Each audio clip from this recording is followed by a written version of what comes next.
ज्या आयोजकांनी आणि संयोजकांनी मला बोलण्याची संधी दिली त्याबद्दल मी त्यांचा मनपूर्वक खूप खूप आभार व्यक्त करतो। ज्यांच्या विचारातून संपूर्ण महाराष्ट्राला अखंड हिंदुस्थानचे आराध्य दैवत छत्रपती शिवाजी महाराज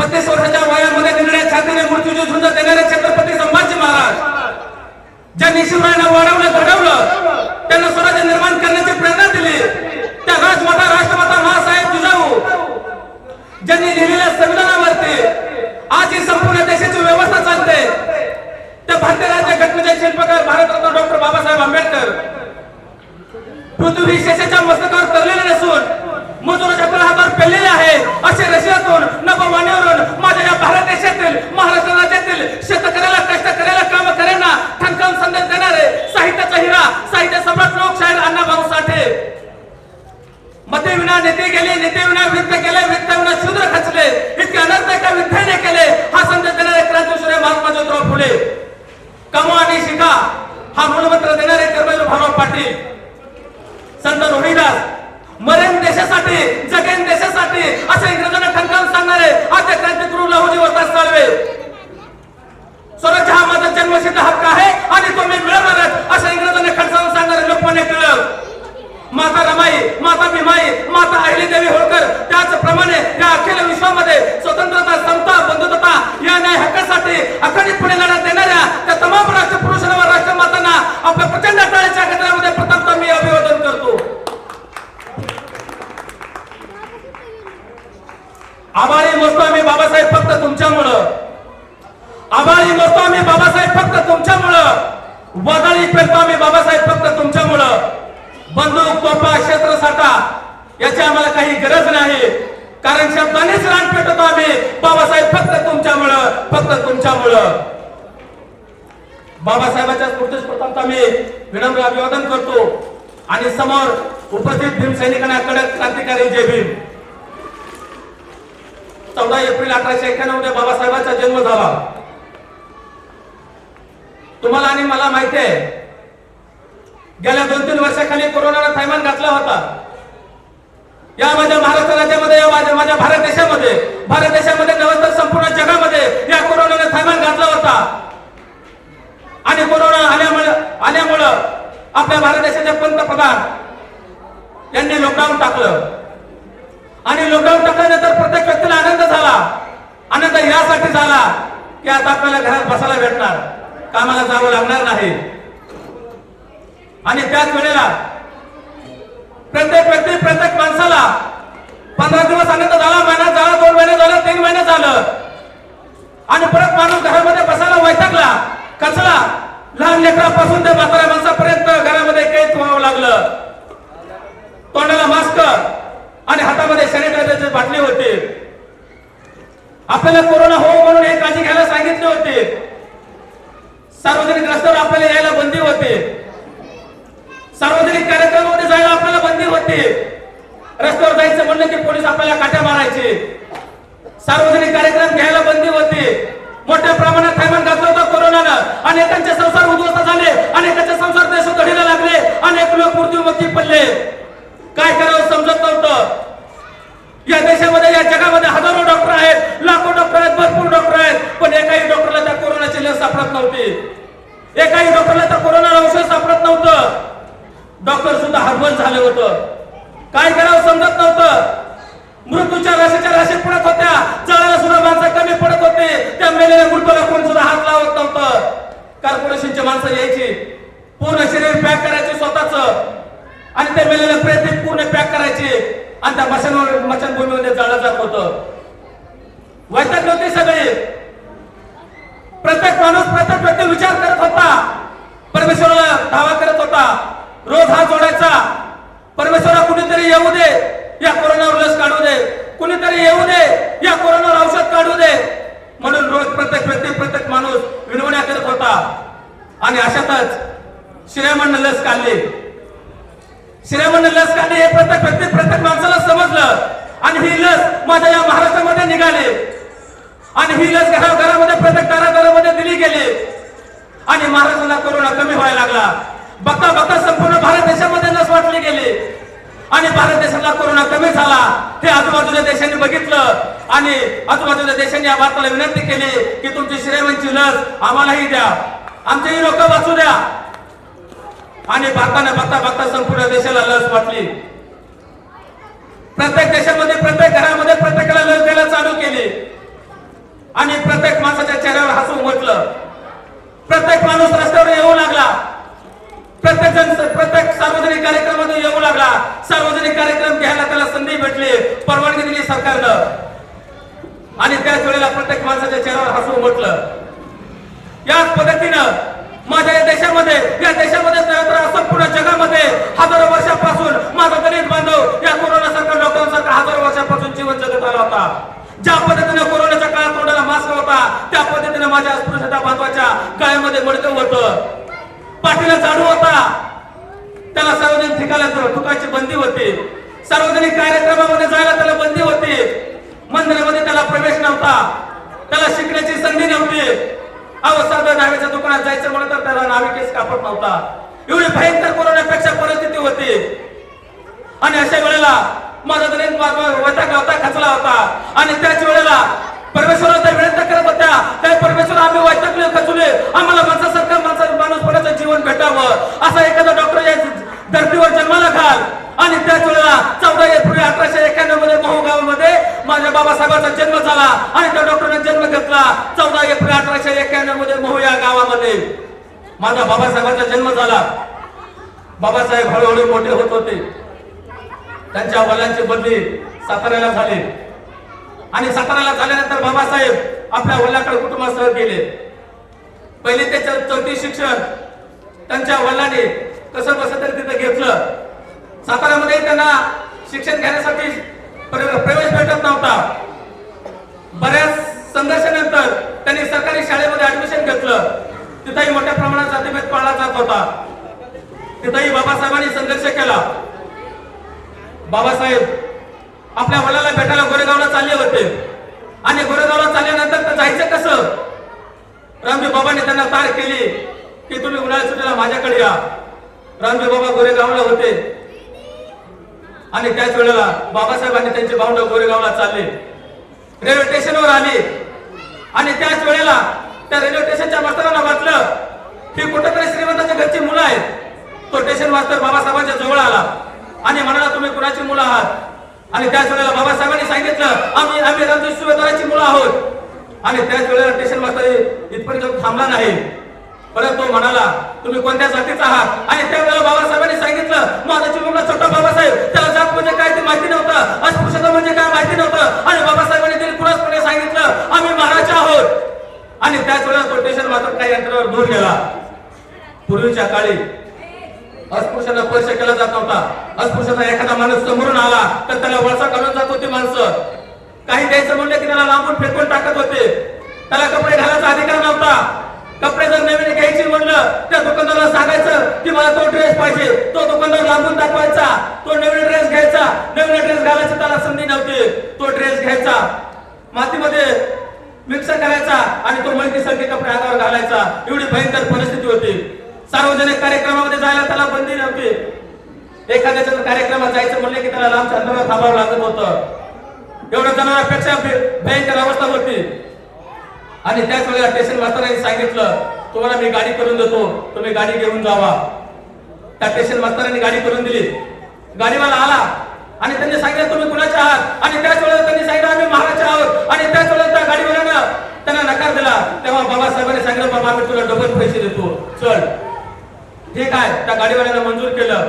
डबल पैसे दिल्यानंतर तो गाडीत न बसता तो गाडीच्या मागून चालू लागला. भयंकर अंधार होत होते. बाबासाहेबांना ताण लागली होती, भूक लागली होती. त्यांच्या नात्याला कशाला कोरडे पडले होते, पाणी प्यायचं होतं, त्यांना ताण लागले होते. काही करावं काही समजत नव्हतं. आणि अशातच जाता जाता एक टोल नाका आला आणि टोल नाका आल्यानंतर त्यांना त्या गाडीवाल्याने सांगितलं तुम्ही इथं जावा, जेवण करा, पाणी प्या, तोपर्यंत मी गावातून जेवण करून येतो. तो गाडीवाला गेला, ओळखीच्या गावातून तो जेवण करून आला, पाणी पिऊन आला. आणि त्याच वेळेला बाबासाहेबांनी जेवण केलं. कशाला कोरडपणी होते, पाणी प्यायचं होतं, ताण लागले होते, हातपाय त्यांचे थरथर कापत होते. आणि त्याच वेळेला बाबासाहेब टोल नाक्याच्या त्या माणसाजवळ गेले आणि म्हणाले की मला ताण लागले. आणि त्याच वेळेस त्या टोळ्याच्या माणसाने मला मोठा डोंगर दाखवला आणि सांगितलं, तुला पाणी प्यायचं ना, त्या डोंगराच्या पलीकडचा तिथं पाणी आहे. आणि तो डोंगर खूप दूर होता. तसंच बाबासाहेब 6 तास पाण्यासाठी राहिले आणि कसं बसत तर ते आपल्या वनापर्यंत पोहोचले. तिथंही बाबासाहेबांना संघर्ष करावा लागला. चौथीमध्ये होते बाबासाहेब. पूर्वीच्या काळी ब्रिटिशांचं राज्य आपल्या भारत देशावर होतं आणि त्यावेळेला शाळेमध्ये इंग्रजी इन्स्पेक्शन आलं होतं. बाबासाहेबांना वर्गाच्या बाहेर बसवलं होतं. बाकीची मुलं वर्गामध्ये बसली होती. दलितांच्या मुलांना वर्गामध्ये बसायची संधी नव्हती. वर्गाच्या बाहेर बसून शिक्षण घ्यावं लागत होतं. आणि माझा भीमराव वर्गाच्या बाहेर बसला आणि इंग्रजी इन्स्पेक्शन आले शाळेमध्ये. प्रत्येक मुलाला प्रश्न विचारायला चालू केला. एकाही वर्गामध्ये बसलेल्या मुलाला प्रश्नाचं उत्तर येत नव्हतं. इंग्रजी इन्स्पेक्शनला काय कळेना. त्या मास्तराला म्हणाले, मास्तर तुम्ही वर्गामध्ये मुलांना शिकवत नाही का? एवढी मुलांची प्रगती कशी काय थांबली? आणि त्याच वेळेला माझा वर्गाच्या बाहेर बसलेला भीमराव प्रत्येक प्रश्नाला हात वर असायचा आणि प्रत्येक प्रश्नाचे उत्तर माझ्या भीमरावाने दिले आणि त्या शाळेची इज्जत माझ्या भीमरावने राखली. इंग्रजी इन्स्पेक्शन बाबासाहेबांजवळ आलं. बाबासाहेबांच्या पाठीवर कौतुकाने थाप टाकली आणि म्हणाले, बाळा काय नाव आहे तुझं? आणि त्याच वेळेला माझा भीमराव खाली मान घालून म्हणाला, माझं नाव भीमा आहे. मला लाडाने भीमा म्हणतात, पण माझं नाव संपूर्ण भीमराव रामजी आंबेडकर आहे. आणि त्याच वेळेला त्या इंग्रजी इन्स्पेक्शन म्हणाले, बाळा तू आतापर्यंत प्रत्येक प्रश्नाची उत्तरं बरोबर दिलीस. आतापर्यंत तू शाळेची इज्जत राखली. मास्तर तुमच्या या मुलामुळे या शाळेची इज्जत राखली. तुमची इज्जत या मुलामुळे राखली. बाळा मला सांग, तुला मी शेवटचा प्रश्न विचारतो. तू आतापर्यंत प्रत्येक प्रश्नाची उत्तरं बरोबर दिली. मला शेवटचा प्रश्न सांग, या पृथ्वीपासून ग्रह किती अंतरावर दूर आहेत? आणि माझा भीमराव म्हणाला, साहेब. माझा भीमराव मनामध्ये खचला होता आणि सांगितलं, साहेब मला या प्रश्नाचं उत्तर देता येत नाही. कारण त्या शाळेच्या कोपऱ्यामध्ये पाण्याचा माठ ठेवला आहे, तो माझ्यापासून नक्कीच दूर आहे. त्या पाण्याच्या माठाला मला स्पर्श करता येत नाही. ज्या वेळेला आम्हाला भूक लागली जाते, ज्या वेळेला कशाला कोरड पडली जाते, ज्या वेळेला माझं तोंड पळलं जातं, ज्या वेळेला आम्ही पाण्याने व्याकुळ होतो, ज्या वेळेला तो शाळेचा शिपाई येईल, त्यावेळेला आम्हाला उंडळीमध्ये पाणी दिलं जातं आणि ते आम्ही पिलं जातं. अशी आमची भयंकर परिस्थिती आहे. साहेबांनी बाबासाहेबांचं कौतुक केलं. बाबासाहेब स्वाभिमानी आणि अभिमानी विचाराचे होते. परत बाबासाहेब साताऱ्यामध्ये शिक्षण नव्हतं पुढचं आणि बाबासाहेबांच्या शिक्षणासाठी रामजी बाबा परत मुंबईला गेले आणि मुंबईला गेल्यानंतर बाबासाहेबांना पुढचं शिक्षण घ्यायचं होतं आणि पुढचं शिक्षण घ्यायचं म्हणल्यानंतर तिथंही त्यांना अडचणी आल्या. बाबासाहेबांना ऍडमिशन भेटत नव्हतं कारण ते दलिताचे आहेत, ते अस्पृश्य वर्गाचे आहेत.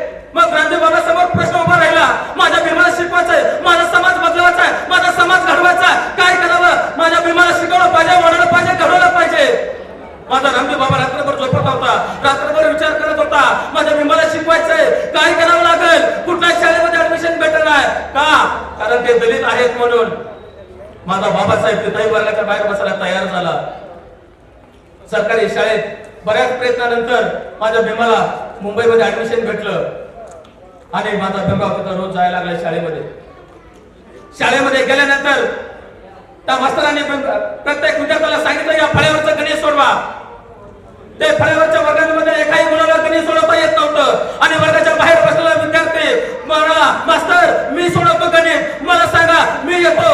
आणि त्याच वेळेला वर्गामध्ये एकाही विद्यार्थ्याला गणित सोडवता येत नव्हतं आणि त्याच वेळेला त्या मास्तराने माझ्या भीमरावला स्पर्श न करता लांबूनच खडू फेकला आणि माझ्या भीमरावने तो झेलला आणि माझा बाबासाहेब तो फळ्यावर खडू सोडायला चालले. ते गणित सोडवायला चालले आणि त्याच वेळेला वर्गामध्ये एकच हल्ला पडून उडाला, थांबा मास्तर, त्या भीमरावला त्या फळ्याला हात लावायला लागू नका. आणि त्याच वेळेला मास्तर म्हणाले, का? आणि त्याच वेळेला ते मुलं म्हणाले, मास्तर त्या फळ्याच्या पाठीमागे आमचे दप्तर आहे, त्या फळ्याच्या पाठीमागे आमच्या जेवणाचे डबे आहेत. मग त्या भीमानं जर त्या फळ्याला स्पर्श केला ते त्यांचे जेवणाचे डबे बाटतील, त्या जेवणाच्या डब्यामध्ये आमचं अन्न आहे. मग ते आम्ही अन्न खाल्ले की आम्ही बाटल. आणि त्याच वेळेला गणित सोडवता येत असताना सुद्धा माझा भीमराव खाली मान घालून परत बाहेर वर्गाच्या येऊन बसला. माझ्या भीमरावानं मनामध्ये ठरवलं, अरे जर तर मी वर्गाच्या बाहेर बसून शिकलो तर येणारी माझी प्रत्येक पिढी, प्रत्येक मुलगा, प्रत्येक तरुण वर्गात बसून शिकल्याशिवाय राहणार नाही. प्रत्येक प्राचार्य झाल्याशिवाय सर झाल्याशिवाय मी राहणार नाही. माझ्या भीमानं ठरवून टाकलं होतं. तरी माझा बाबासाहेब कसं 10वी पास झालं आणि त्याच वेळेला 10वी पास झाल्यानंतर त्यांचा चाळीतल्या लोकांनी सत्कार करायचं ठरवलं आणि प्रचंड गर्दी जमली होती आणि त्याच वेळेला कृष्णाजी अर्जुन केळुसकर आले आणि त्यांनी त्या सत्कार समारंभात बाबासाहेबांना गौतम बुद्धाचं पुस्तक दिलं. बाबासाहेबांच्या मनावर परिणाम झाला, बाबासाहेबांचं परिवर्तन झालं, आचार विचार बदलले. बाबासाहेबांनी ठरवलं काही झालं, किती अडचण आल्या, किती संकट आले तर माझा समाज बदलला पाहिजे, समाजातील प्रत्येक व्यक्ती प्रत्येक माणूस बदलला पाहिजे. बाबासाहेबांनी ठरवून टाकलं होतं आणि त्यावेळेला बऱ्याच वेळेला त्यांना पुस्तके घ्यायला अडचण येत होती आणि त्याच वेळेला रामजी बाबा त्यांच्या बहिणीकडे गेलं आणि त्यांनी सांगितलं की बेमाला पुस्तकं कमी पडल्यात आणि त्याच वेळेला त्या बहिणीने स्वतःच्या गळ्याचा दागिना दिला. रामजी बाबा त्या सोनाराकडे गेलं, त्या मारवाड्याकडे गेलं, गहाण दागिन्यात ठेवला आणि माझ्या भीमाला पुस्तक आणली आणि ती वाचायला दिली. आणि परत ज्या वेळेला रामजी बाबांना पेन्शन मिळत होती त्यावेळेला ते सोडून आणायचं आणि बहिणीच्या हातामध्ये देत होतं. एवढी भयंकर संकटातून, एवढ्या अनेक अडचणीतून माझा बाबा शिकला आणि आता 10वी शिक्षण झाल्यानंतर अमेरिकेला उच्च शिक्षण घेण्यासाठी जावं लागलं होतं. उच्च शिक्षण घ्यायचं म्हणलं की पैसा लागतो, साधन संपत्ती लागते आणि माझ्या बाबासाहेबांकडे काहीच नव्हतं. 10-12 रूम मध्ये मुंबईला राहत होते, त्यांचं प्रचंड मोठं कुटुंब होतं. मग शिकायचं कसं, समाज कसा बदलायचा, वाढवायचं कसं, घडवायचं कसं, परिवर्तन करायचं कसं? बाबासाहेबांसमोर आणि रामजी बाबासमोर प्रश्न हा वाचून उभा राहिला आणि रामजी तो अर्जुन कृष्णाजी केळुसकर परत आले आणि त्यांनी सांगितलं की रामजी बाबा, बडोद्याचे साहेबराव गायकवाड दलितांच्या मुलांना शिष्यवृत्ती देतात, आपण त्यांच्याकडे जाऊ विमाना घेऊन. आणि रामजी बाबा आणि ते बाबासाहेब साहेबराव गायकवाडकडे गेले. त्यांनी सांगितलं की मला आमचे शिक्षण घ्यायचंय आणि त्याच वेळेला साहेबराव गायकवाडांनी आड घातले, मी शिष्यवृत्ती करायला मंजूर आहे, पण शिक्षण घेतल्यानंतर माझ्या बडोदा संस्थांमध्ये यायचं आणि नोकरी करायची आणि ते पैसे फेडायचं. आणि परत एक प्रश्न विचारला, तुम्ही शिक्षण घेऊन काय करणार? आणि त्याच वेळेला बाबासाहेबांनी सांगितलं की मला समाज घडवायचा, समाजामध्ये परिवर्तन घडवायचे. माझा दलित बांधव आज जनावरांपेक्षा भयंकर अवस्था आहे, मला त्यांना घडवायचंय, त्यांना वाढवायचंय, त्यांना शिक्षण द्यायचंय. आणि त्याच वेळेला साहेबराव गायकवाडांना आनंद झाला आणि त्यांनी ती शिष्यवृत्ती मंजूर केली आणि माझा बाबासाहेब अमेरिकेला शिक्षण घेण्यासाठी गेले. कोलंबिया विद्यापीठामध्ये 1913 साली गेले आणि बाबासाहेब कोलंबिया विद्यापीठामध्ये शिक्षण घेत असताना उच्च शिक्षण घेण्यासाठी त्यांनी परत लंडनच्या विद्यापीठाकडे त्यांचं लक्ष होतं. लंडन मध्ये असताना परत त्यांचं बॉन विद्यापीठामध्ये, जर्मनच्या विद्यापीठामध्ये त्यांचं लक्ष होतं. बाबासाहेब पदावर पदक घेत होते आणि मोठ्या प्रमाणात ते शिक्षण घेत होते. बाबासाहेबांचं लक्ष लागत होतं. बाबासाहेबांच्या डोळ्यासमोर त्याचा समाज दिसत होता, समाजातील रणनीतीतले प्रत्येक व्यक्ती, प्रत्येक माणूस दिसत होता. बाबासाहेबांनी ठरवलं काही झालं उपाशी पोटे राहील, पण माझ्या समाजामध्ये परिवर्तन केल्याशिवाय राहणार नाही, माझ्या या देशामध्ये, माझ्या या राज्यामध्ये परिवर्तन केल्याशिवाय राहणार नाही. या देशातच नाही, अख्ख्या जगातली जाती प्रथा नष्ट केल्याशिवाय राहणार नाही. बाबासाहेब शिक्षण घेत विचार करत होते आणि त्याच वेळेला माझ्या माता रमाईचे पत्र आलं. रमाई अवघ्या 9 वर्षाची असताना, त्या काळी बालविवाह होता. रमाई 9 वर्षाची असताना बाबासाहेबांना त्यांनी पत्र लिहिलं. त्यांनी त्या पत्रामध्ये लिहिलं, साहेबाच्या चरणी साष्टांग नमस्कार. साहेब मी पत्र लिहित असताना काळजाला जर्र वेदना होता. साहेब पत्र यासाठी लिहिते, एक मी आई या नात्याने तुम्हाला सांगते साहेब, ज्या वेळेला तुम्ही अमेरिकेला जात होता ना साहेब, त्यावेळेला मी 9 महिन्याची होती. ज्या वेळेला तुम्ही अमेरिकेला जात होता त्यावेळेला मी 9 महिन्याची होती साहेब. माझ्या पोटामध्ये बाळ वाढत होतं. माझ्या पोटामध्ये बाळ वाढत असताना साहेब तुम्ही अमेरिकेला जात होता. अमेरिकेला गेले साहेब, बाळाला जन्म घेतला. त्या बाळाचं नाव रमेश चव्हाण साहेब. सांगताना माझं कंठ दाटून येतात साहेब, माझ्या डोळ्यामध्ये अश्रू येतात. साहेब हे पत्र वाचत असताना पुस्तक खाली ठेवू नका साहेब, तुम्हाला घडायच्या समाजासाठी. साहेब माझं किती हाल अपेष्टा होऊ द्या साहेब. मी पत्र हे आई या नात्याने लिहिले साहेब. तुम्ही त्या मुलाचं वडील आहात साहेब, त्या मुलाचं बाप आहात साहेब, या नात्याने आई सांगणं माझं कर्तव्य आहे साहेब. त्या बाळाने जन्म घेतला. आपल्या रमेशला औषधासाठी पैसे नव्हतं. डॉक्टरांनी सांगितलं हा तुमचा रमेश घ्या, भला मोठा खर्च आहे साहेब. आणि तो मेलेला रमेश माझ्या हातामध्ये दिला साहेब. मेलेला रमेश मी हातामध्ये घेऊन आले आणि पट्ट्या लुगड्यामध्ये गुंडाळलं आणि त्याची मुठमाती केली साहेब. बाबासाहेबांच्या डोळ्यामध्ये पत्र वाचत असताना त्यांचा कंठ दाटून आला. त्यांच्या डोळ्यातून पडलेले टिपे त्या पुस्तकावर पडलं आणि बाबासाहेबांनी सांगितलं अरे मी स्वतःच्या मुलाला वाचवू शकलो नाही. आणि त्याच वेळेला त्यांनी माता रमाईला पत्र लिहिलं. माता रमाई त्यांनी सांगितलं रामू काही झालं तर मी परत माझ्या देशात येईल, माझं कुटुंब बघेन. आणि त्याच वेळेला माता रमाई संतापल्या, वैतागल्या. त्यांनी सांगितलं नाही साहेब, नाही, असं नाही करायचं. अहो आपला एक रमेश गेला म्हणून काय झालं? तुम्हाला 7 कोटी रमेश वागवायच्या, 7 कोटी रमेश त्यांचा जीव वाचवायच्या. तुमचे 7 कोटी रमेश तुमची वाट बघतायत साहेब. माझ्या रमाईनं बाबासाहेबांना धीर दिला, आधार दिला. माझ्या माता रमाईनं लोकांच्या रानात जाऊन, प्रत्येकाच्या घरोघरी जाऊन शेण गोळा करायची, गवऱ्या थापायची, बाजारामध्ये विकायची आणि माझ्या बाबासाहेबांना शिक्षण घेण्यासाठी पैसे पाठवायची तयार करून. पंडित जवाहरलाल नेहरूंनी तसंच केलं. दिवा विजवला, जेवण केलं आणि झोपले. आणि मग बाबासाहेबांचा दिवा चालू होता. रात्रीचे 2 वाजले होते. बाबासाहेब अभ्यासामध्ये मग्न होते. बाबासाहेब अभ्यास करत होते. त्यांच्या डोळ्यासमोर माझ्या या देशातील, माझ्या समाजातील प्रत्येक व्यक्ती, प्रत्येक माणूस दिसत होता. बाबासाहेब उपाशी पोटी अभ्यास करत होते. आणि त्यांनी बाबासाहेबाचा सत्कार केला होता. उच्च शिक्षण घेतल्यामुळं त्याचा सत्कार केला होता. मोठ्या पदव्या घेतल्यामुळं जरीचा फेटा घातला होता बाबासाहेबांना. आणि तोच फेटा त्या संदूक मध्ये ठेवला होता. माझ्या माता रमाईने तो संदूक मधला फेटा काढला आणि अंगाभोवती तिने फेटा गुंडाळला आणि ते बंदराभोवती ते बंदराकडे सत्कार करण्यासाठी गेली. एका झाडाच्या बुडात थांबली होती माझी माता रमाई. प्रचंड गर्दी जमले होते, प्रचंड जनसमुदाय जमला होता. आणि त्याच वेळेला एक असं ग्रास्त लक्ष माझ्या माता रमाईकडे गेलं. त्या गर्दीतून माझ्या बाबासाहेबांचं लक्ष त्या माता माऊलीकडे गेलं. गर्दी सारून माझा बाबासाहेब त्या माता माऊलीकडे बघत होतं. आणि याच पद्धतीने आपल्याला साथ दिली, सहकार्य केलं. आणि एक संकट असताना माझ्या माता रमाईनं लोकांच्या रानाचं शेण आणून गवऱ्या थापून तिने बाजारात विकल्या आणि देश विदेशामध्ये तिने आपल्याला पैसे पाठवत राहिले. अरे 1 नाही, 2 नाही, 3 नाही, 4 मुलाचं बलिदान दिलं या माता माऊलीनं. बाबासाहेबांना एकूण 5 मुलं झाली होती. त्याच्यातला फक्त माझा यशवंत जिवंत राहिला. 4 मुलांचं त्यांनी औषधाविना बलिदान दिलं. तरी माझ्या माता माऊली रमाईनं बाबासाहेबांना धीर दिला, आधार दिला. साहेबांचं मन अभ्यासामध्ये रमायचं. आणि त्याच वेळेला माता माऊली त्या गर्दीतून पुढे गेली बाबासाहेबांचा सत्कार करण्यासाठी. सगळ्यांचा सत्कार होऊ दिलं आणि बाबासाहेबांना गळ्यामध्ये हार घातला. माझी नजर माझ्या बाबासाहेबांना लागू नये, माझ्या साहेबांना लागू नये म्हणून मी त्यांच्या पायाकडे बघितलं आणि त्यांच्या पायाचं मी दर्शन घेतलं. बाबासाहेब बॅरिस्टर झाले होते. मुंबईवरून पुण्याला यायला लागले होते. आणि पुण्याला यायला लागल्यानंतर पनवेलचे भजी फेमस आहेत, त्यांच्या सहकार्याने सांगितलं. आणि बाबासाहेबांना खूप तहान लागले होते. त्यांचा सहकारी म्हणाला आपण त्या हॉटेलमध्ये जाऊ, भजी वगैरे खाऊ आणि मग आपण पुढच्या प्रवासाला जाऊ. त्यांचं दोघांचं ठरलं. आणि त्याच हॉटेलच्या ठिकाणी एक येवले नावाचा दलित बांधव लाकडं फोडायचं काम करत होता. आजूबाजूच्या हॉटेलला द्यायचा. आणि त्याच वेळेला तो मनामध्ये विचार करत होता, माझा बाबासाहेब बॅरिस्टर झालाय, अनेक पदव्या झालाय, कधीतरी माझ्या बाबासाहेबांचं दर्शन व्हावं, घडावं, दिसावं, माझ्या डोळ्याचं पारणं फिटावं, असा तो मनामध्ये विचार करत होता. आणि अचानक गाडी येऊन त्याच्यासमोर थांबली. त्याला आश्चर्य वाटलं, मी स्वप्नात आहे का काय, असा तो खडबडून जागा झाला. आणि त्याच वेळेला बाबासाहेबांना ताण लागले होते. त्यांचा सहकारी हॉटेलमध्ये गेला भजीची ऑर्डर देण्यासाठी. बाबासाहेबांना त्या टेबलवर पाण्याचा जग दिसला होता. बाबासाहेबांना ताण लागले होते, त्यांच्या कशाला कोरड पडले होते आणि बॅरिस्टर झाले होते ते. आणि बाबासाहेबांनी ठरवलं जावं, घटा पाणी प्यावं, मन तृप्त करावं, मनाला शांती भेटेल. बाबासाहेब असा विचार करत करत त्या टेबल पर्यंत पोहोचले.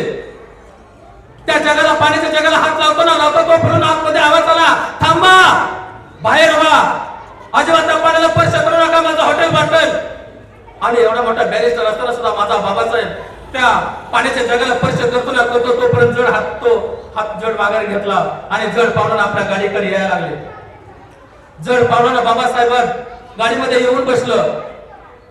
बाबासाहेबांनी विचार केला, अरे एवढा मोठा मी बॅरिस्टर असताना आज मला पाण्यासाठी वळवण करावं लागतंय, पाण्यासाठी मला भटकंती करावी लागते, मला पाणी प्यायला भेटत नाही, मग माझा समाज कसा जगत असेल, समाजातील प्रत्येक माणूस प्रत्येक कसा जीवन जगत असेल. आज एवढा मोठा मी देश विदेशातून शिक्षण घेऊन आलोय, तरी मला स्वाभिमानाने आणि अभिमानाने जीवन जगायला भेटत नाही. बाबासाहेबांनी विचार केला आणि त्यांचा सहकार्य आला आणि ते त्यांची गाडी पुण्याच्या दिशेने यायला लागली. त्याच वेळेला त्यांच्या सहकार्याने, अरे आज माझ्या देवाला पाणी प्यायला भेटलं नाही म्हणून तो त्याच्यासाठी स्पेशल पाण्याचा माठ ठेवला होता. तो हातामध्ये माठ घेऊन आला आणि बाबासाहेबांनी म्हणाला, बाबासाहेब थांबा, पाणी प्या बाबासाहेब, घोटभर फक्त पाणी द्या, पाणी प्या बाबासाहेब. आणि हातामध्ये माठ घेऊन तो गाडीच्या धावत निघाला आणि म्हणायला लागला, बाबासाहेब पाणी आणले मी माठ भरुनी, घोटभर जा पेवणी, ओ पाणी आणले मी माठ भरुनी, घोटभर जा पेवणे. आणि बाबासाहेब तसेच निघून गेले. आणि तो एवढे नावाचा युवक रात्रंदिवस डसा डसा लहान लेकरासारखा रडत होता, कारण त्याच्या देवासारख्या माणसाला पाणी प्यायला भेटलं नव्हतं. बाबासाहेबांनी विचार केला, ज्या वेळेला मी साताऱ्याला होतो त्यावेळेला बाबासाहेबांना पाण्यासाठी त्या शेतकऱ्याने मारलं होतं. तिथेही बाबासाहेबांनी मान अपमान सहन केला. आणि त्याच वेळेला त्यांच्या मनामध्ये 20 मार्च 1927 साली महाडचा तो सत्याग्रह त्यांच्या मनामध्ये बीज रोवलं होतं. आणि परत पुन्हा एकदा हॉटेलमध्ये त्यांना पाण्यासाठी बाहेर काढावं लागलं. हॉटेलमध्येच नाही तर शाळेमध्ये सुद्धा त्यांना बाबासाहेबांना अनेक पाण्यासाठी भटकंती करावी लागली. आणि बाबासाहेबांनी ठरवलं काहीतरी झालं पाहिजे, काहीतरी केलं पाहिजे. आणि म्हणून त्यांनी दुसऱ्याच दिवशी महाडचा तळ्याचा सत्याग्रह चालू केला. आणि त्या सत्याग्रह सर्वांसाठी तो पाण्यासाठी खुला करून टाकला. आज कारण मलाही पुढे जायचंय, कारण त्यावेळी भारतावर ब्रिटिशांचं राज्य होतं. आणि ब्रिटिशांचं राज्य असताना इंग्रज भारत देश सोडून चालले होते. आणि इंग्रज देश सोडून चालले असताना भारतातील राजकीय लोकांनी भारतातील सुधारणा त्या इंग्रजांसमोर मांडल्या. त्यांनी सांगितलं तुम्ही देश सोडून चालला आहात, तुम्ही भारतासाठी काय करणार आहात. आणि त्याच वेळेला प्रत्येकाने वेगवेगळ्या सुधारणा मांडल्या. त्यावेळेला आपल्या भारतातील राजकीय लोक म्हणाले की मताचा अधिकार फक्त 3 लोकांना द्या. एक, जे जन्मताच राजा आहेत, राजवाड्यात जन्मले त्या लोकांना द्या. 2, ज्यांच्याकडे 7वी आणि 10वीचं सर्टिफिकेट आहे शाळेचं त्यांना द्या. 3, जे या देशाला इन्कम टॅक्स देतात त्यांना मताचा अधिकार द्या. आणि त्याच वेळेला हे मंजूर झालं. बाबासाहेब इंग्लंडला गेले होते शिक्षण घेण्यासाठी. अरे ज्या वेळेला ब्रिटिशांचं राज्य आपल्या भारतात होतं, ज्या वेळेला इंग्रजांचं राज्य आपल्या भारतात होतं, त्यावेळेला माझा बाबासाहेब त्यांच्या देशामध्ये जाऊन शिक्षण घेत होता. आणि त्यांच्या विरोधात बोलणारा एकमेव व्यक्ती होता, तो म्हणजे बाबासाहेब आंबेडकर. आणि माझा बाबासाहेब शिक्षण घेऊन तो भारतामध्ये आला. बाबासाहेबांनी बातमी वाऱ्यासारखी त्यांच्या काजाला येऊन धडकले. बाबासाहेब त्यांच्या डोक्याचा संताप झाला होता. हे मंजूर नाही, मला मताचा अधिकार फक्त 3 लोकांना. त्यांनी सायमन कमिशनला पत्र लिहिलं. त्यांनी त्या पत्रात लिहिलं की मला हे मान्य नाही, तुम्ही फक्त 3 लोकांना मताचा अधिकार देता. आणि त्याच वेळेला सायमन कमिशनर बाबासाहेबांना म्हणाले, मिस्टर आंबेडकर, हे तुम्हाला का मान्य नाही, तुम्हाला बोलायचं असेल तर समोर येऊन बोला. आणि त्याच वेळेला माझा बाबासाहेब इंग्लंडच्या, जर्मनीच्या, लंडनच्या विद्यापीठात ज्ञान घेतलेला, पदव्या घेतलेल्या, डिग्र्या घेतलेल्या माझ्या बाबासाहेबांनी 32 डिग्र्या घेतल्या होत्या, 32 पदव्या घेतल्या होत्या. 11-12 भाषांचं ज्ञान होतं माझ्या बाबासाहेबांकडे. बुद्धिमत्तेचा ज्ञानाचा महासागर झालेले माझे बाबासाहेब त्या सायमन कमिशनर समोर जाऊन उभा राहिले. सुटाबुटामध्ये आणि टायकोटामध्ये होते. आणि त्याच वेळेला बाबासाहेब त्याच्या समोर गेले. या इंग्रजांनी प्रत्येक महापुरुषाला तुरुंगात टाकलं, प्रत्येक महापुरुषाला त्यांनी शिक्षा दिली, पण माझ्या बाबासाहेबांना तुरुंगात कधीच टाकलं नाही. हा एक इतिहास आहे. कारण माझ्या बाबासाहेबांना इंग्रज सुद्धा घाबरत होते, कारण इंग्रज सुद्धा म्हणायचे हे शिकलेलं डोकं आहे. कारण बाबासाहेब म्हणतात शिक्षण हे वाघिणीचे दूध आहे, ते पिल्याशिवाय कुठलाही मनुष्य गुरगुरल्याशिवाय राहणार नाही. आणि बाबासाहेब त्या इंग्रजांसमोर जाऊन उभा राहिले. ते म्हणाले, मिस्टर भीमराव आंबेडकर, तुम्हाला हा मताचा अधिकार का मान्य नाही. आणि त्याच वेळेला बाबासाहेबांनी सांगितलं मला मताचा अधिकार मान्य नाही, कारण का माझ्या या देशामध्ये मुठभर राजे लोक आहेत, त्यामुळे मला मान्य नाही. राहिला प्रश्न देशाला इन्कम टॅक्स द्यायचा, माझ्या या गरीब लोक जनतेचे एक वेळ त्याची चूल पेटत नाही, त्यांना कामधंदा नाही, त्यांना रोजगार मिळवण्याचा अधिकार नाही, हक्क नाही, हे देशाला कुठून देणार इन्कम टॅक्स. परत त्यांना सांगण्यात 3रा अधिकार माझ्या दलित बांधवाची, माझ्या या तळागाळातील प्रत्येक माणसाची शिक्षणाची दारं बंद आहेत, ते कुठून शिक्षण घेणार. तुम्हाला द्यायचा ना मताचा अधिकार, माझ्या या भारत देशातील प्रत्येक माणूस जन्मलेल्या व्यक्तीला द्या, तो अधिकार द्या 21 वर्षात झाल्यानंतर, कारण तो 21 वर्षात झाल्यानंतर तो सज्ञान होतो. आणि त्याच वेळेला त्या इंग्रजांनी मान्य केलं, त्या सायमन कमिशनर बाबासाहेबांचे विचार मान्य केलं. आणि त्यांनी पुढच्या मीटिंग मध्ये बाबासाहेबांचे विचार अंमलात आणलं. बाबासाहेब घरी आलं आणि त्यांचा सहकारी नारायणचंद्र रथू इतर दिवसापेक्षा बाबासाहेब आनंदित होते. तो नारायणचंद्र रथू म्हणाला, साहेब तुम्ही रोजच्या दिवसापेक्षा आज खूपच आनंदित आहात असं का. आणि त्याच वेळेला बाबासाहेबांनी सांगितलं, रथू आज मी रस्त्यावरच्या भिकाऱ्याला आणि त्या राजवाड्यात राहणाऱ्या राजाला समान पत्र लावून ठेवले. कारण त्यांनी सांगितलं, कारण राजा आता इथून पुढे आईच्या पोटी जन्माला येणार नाही, राजा कुठल्या राजवाड्यामध्ये जन्माला येणार नाही, तर येणार तो मताच्या पेटीतून राजा जन्माला येणार आहे. म्हणून आज सुद्धा कृषी शेतकऱ्याचा मुलगा आज कृषी मंत्री होऊ शकतो, एका वीटभट्टीचा मुलगा तो मुख्यमंत्री होऊ शकतो, रिक्षा चालक आज मुख्यमंत्री होऊ शकतो, गोरगरिबाचा मुलगा सुद्धा आज मंत्री पदावर जाऊ शकतो. बाबासाहेबांनी समान पातळीवर सगळ्यांना समान अधिकार दिला. शिका, संघटित व्हा आणि संघर्ष करा, हे बाबासाहेबांनी सांगितलं होतं. बाबासाहेबांचे 3 गुरु होते, गौतम बुद्ध, संत कबीर आणि महात्मा फुले. बाबासाहेबांनी या तीन लोकांना गुरु मानलं आणि बाबासाहेबांनी आपल्या नजरेसमोर समाज ठेवून त्यांनी परिवर्तन आणि मोठ्या प्रमाणात त्यांनी शिक्षण घेतलं. जाता जाता एवढंच सांगतो, एका सेकंदाचं महत्व नुकत्याच अपघातातून वाचलेल्या व्यक्तीला विचारा. एका सेकंदाचं महत्व नुकत्याच अपघातातून वाचलेल्या व्यक्तीला विचारा. एका मिनिटाचं महत्व गाडीवर एसटी स्टँडवर चुकलेल्या त्या गाडी हुकलेल्या माणसाला विचारा. एका दिवसाचं महत्व त्या रोज रोजंदारी करतो, कष्ट करून खातो आणि काम नाही म्हणून घरी बसला त्या व्यक्तीला विचारा. एका तासाचं महत्व तासनतास आतुरतेने वाट पाहणाऱ्या त्या प्रेयसीच्या प्रेमिकाला विचारा. एका महिन्याचं महत्व त्या नुकताच बाळाला जन्म दिला त्या मातेच्या आत्म्याला जाऊन विचारा. एका वर्षाचं महत्व वर्षभर अभ्यास केलाय आणि तो 12वी मध्ये नापास झालाय त्या विद्यार्थ्याला विचारा. आणि संपूर्ण आयुष्याचं महत्व आणि तरुणात विधवा झालेल्या त्या तरुणीला विचारा. घड्याळाच्या काठाने समुद्राच्या लाटा कोणासाठी थांबत नाहीत, म्हणून मी वेळेचं बाण ठेवून इथंच थांबतो. आज मला सोयीस्कर बोलण्याची संधी दिली त्याबद्दल त्यांचा मी मनपूर्वक खूप खूप आभार व्यक्त करतो. जय भीम, जय हिंद, जय शिवराय, जय लोणी. लोखंडे सरांचं मी अतिशय मनापासून आभार मानतो. खरोखर म्हणजे त्यांनी एवढे मोठे विचार परखड मांडले की त्यांचे विचार ऐकताना सुद्धा अंगावरती काटे येत होते, शहारा येत होता आणि ही सत्य परिस्थिती आहे. तर याच्यातून आपण बरंच काही शिकण्यासारखं आहे. पुन्हा एकदा लोखंडे साहेब त्यांनी त्यांच्या वेळात वेळ काढून आले, त्यांचे विचार मांडले, आम्हाला प्रबोधन दिलं, शिकवलं. त्यासाठी मी त्यांचा खूप खूप आभारी आहे. धन्यवाद.